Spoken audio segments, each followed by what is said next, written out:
전세보증금이 약 1억 8천만 원 가량이 있는데 나는 이게 은행 돈이라고 생각을 했는데 알고 봤더니 그게 아니라는 거예요. 1억 8천만 원 이상 갚아야 되는 걸로 계획을 했어야 되는 거죠. 3년 동안 갚으려면 단순히 계산을 해도 매월 500만 원은 법원에 납부를 해야 되겠네요. 그래서 제가 다른 방법을 말씀을 드렸어요.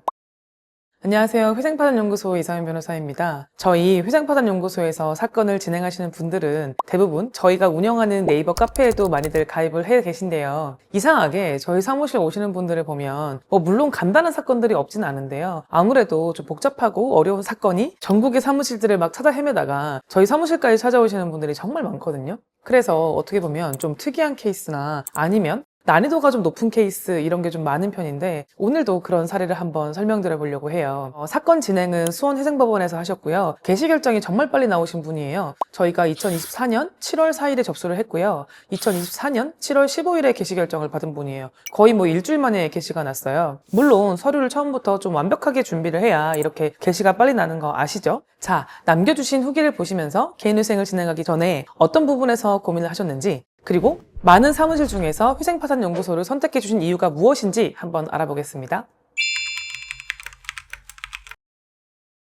개인 채무 때문에 고민하던 중 주변의 소개로 처음 이서영 변호사님 사무실을 알게 되었습니다. 처음엔 걱정이 얼마나 많았는지 모릅니다. 주변에 알아보니까 개인회생하면 카드도 못 쓰고 회생 시 변제금을 매달 얼마씩 갚아야 되고 어떻게든 되긴 되는데 변제금이 엄청 많을 수도 있고 등등. 저 같은 경우는 다른 사무실에서 말하기를 전세보증금 때문에 이사를 가고 나서 신청하라고 하더라고요. 근데 이서영 변호사 사무실은 좀 달랐어요. 선택권을 주더라고요. 첫 번째, 인가와 동시에 전세대출에 대한 금액을 전액 상환. 두 번째, 인가 후 1년 안에 전세대출에 대한 금액을 전액 상환하고 그에 대한 1년치 이자 상환. 세 번째, 변제금을 높여서 전세대출 금액을 갚는 방법. 선택권이 있다 보니까 확실히 심사숙고하게 되고 그만큼 신뢰도 가게 되더라고요. 서류 준비를 어떻게 해야 되는지 알려주시길래 안내문을 보고 따라했더니 생각보다 금방 준비할 수 있었고요. 서류 접수하고 2주 만에 개시 결정 받은 것 같아요. 엄청 빠르더라고요. 오히려 제가 벌써요? 라고 물어봤으니까요. 남들은 몇 달씩 걸렸다던데 그만큼 일 처리를 빨리 잘해주셨다는 거겠죠? 사람이 참 간사한 게 처음에는 독촉 전화 오고 참으로 어떻게 되나 하면서 걱정이 엄청 되더니 접수하고 독촉 전화도 안 오고 게시도 바로 나니까 마음이 참 편하더라고요. 그러고는 변제금 갚으면서 기다렸습니다. 제가 한 건 중간에 한번 출석해야 돼서 출석하고 판사님 말씀 잘 듣고 온 거밖에 없네요. 그리고 5개월 만에 인가 났습니다. 앞으로 3년간 변제금 갚는 게 남긴 했지만 좋은 변호사님 만나서 덕분에 잘 해결했습니다. 이렇게 남겨주셨는데요. 제가 영상 시작할 때 이분 사건이 좀 특이하게 진행된 분이라고 말씀을 드렸잖아요. 왜 그렇게 영상을 시작했는지 설명을 드릴게요. 일단 우리 영상을 봐주시는 여러분들 모두 아시다시피 개인회생과 개인 파산을 진행할 때 가장 먼저 확인해야 될 공통된 요건이 하나 있습니다. 바로 재산이 채무보다 많으면 안 된다라는 점입니다. 그러니까 내가 채무가 1억이 있는데 내 재산이 1억 1천만 원이 있다 라고 하면 재산을 처분해서 채무를 변제할 수 있잖아요. 이런 경우에는 개인회생과 개인 파산 진행이 안 돼요. 꼭 채무 원리금 합계액이 채무자의 재산 합계액보다 많아야 개인회생이든 개인 파산이든 진행이 가능하다는 뜻입니다. 단 1원이라도 채무 금액이 더 많아야 돼요. 그렇다면 채무자가 아무리 많은 재산을 가지고 있더라도 채무가 더 많으면 일단 개인회생 진행은 가능하다라는 뜻이겠죠. 그런데 여기서 이제 뭘 또 생각하셔야 되냐면 개인회생을 진행하는 채무자는 3년에서 5년간 내는 변제금의 총 합계액이 내가 가진 재산의 합계액보다 많아야 된다라는 청산가치 보장 원칙이라는 게 있거든요. 쉽게 말하면 채무자가 재산이 1억이 있으면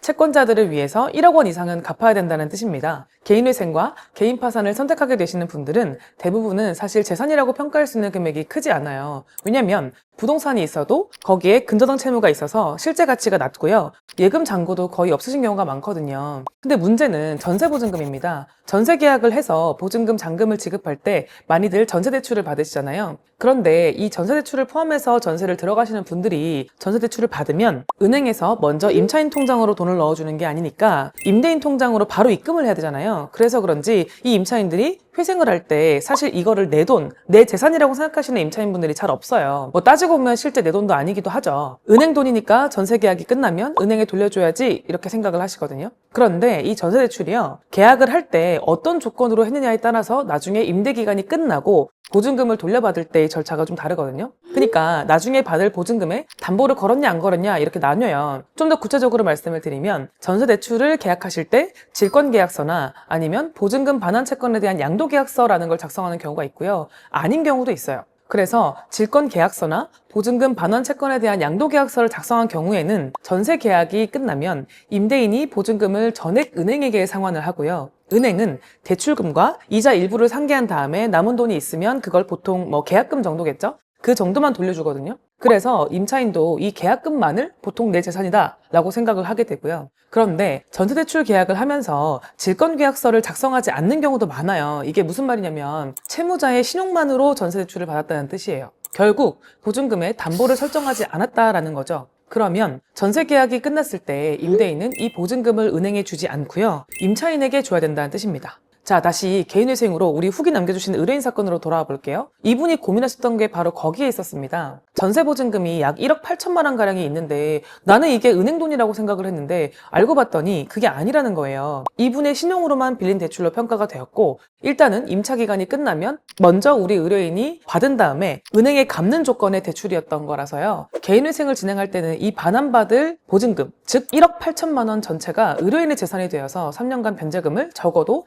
1억 8천만 원 이상 갚아야 되는 걸로 계획을 했어야 되는 거죠. 1억 8천만 원이면 정말 큰 돈이죠. 3년 동안 갚으려면 단순히 계산을 해도 매월 500만 원은 법원에 납부를 해야 되겠네요. 그런데 만약 이분이 다행히 소득이 높아서 그 정도를 변제할 수 있으면 다행인데 그런 분들이 거의 없잖아요. 우리 의뢰인도 당연히 그런 상황이었고요. 그렇게 결정된 변제금을 내지 못하면 당연히 사건 폐지를 걱정해야 되니까 고민이 많으셨고요. 그래서 제가 다른 방법을 말씀을 드렸어요. 실무상 재산 처분에 의한 변제라고 말하는 방법인데요. 일단 이분의 전세 계약이 얼마나 남았는지를 좀 확인해보고 만약 적당한 기간 내라면 개인회생 사건 인가 결정일 기준으로 1년 내에 전세 계약 종료 후 임대인에게 보증금을 반환을 받아가지고요. 그 돈을 법원에 지급하는 방법으로 가진 재산 이상으로 변제하는 방법을 말합니다. 그런데 이 방법이 전세보증금 전액을 다 지급하는 건 또 아니고요. 재산 처분에 의한 변제로 변제계획안을 작성하더라도 내 재산을 일부 지킬 수 있는 방법이 있는데 정확한 금액은 또 우리 채무자들마다 상황이 다르니까 궁금하신 분들은 상담을 남겨주셨을 때 자세히 제가 설명을 드리는 걸로 할게요.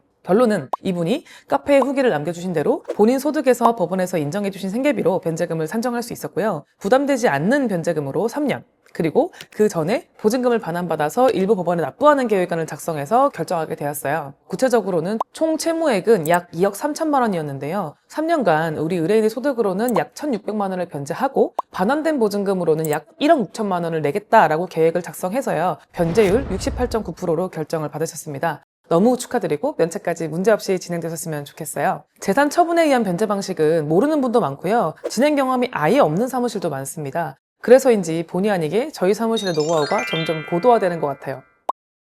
대한민국에 더 이상 개인회생 개인파산 채무자가 없어지는 그날까지 채무자들이 더 이상 회생파산연구소에 문을 두드리지 않는 그날까지 초심을 잃지 않고 최선을 다해 채무정리를 도와드리도록 하겠습니다. 빚에 대한 답은 회생파산연구소에 있습니다.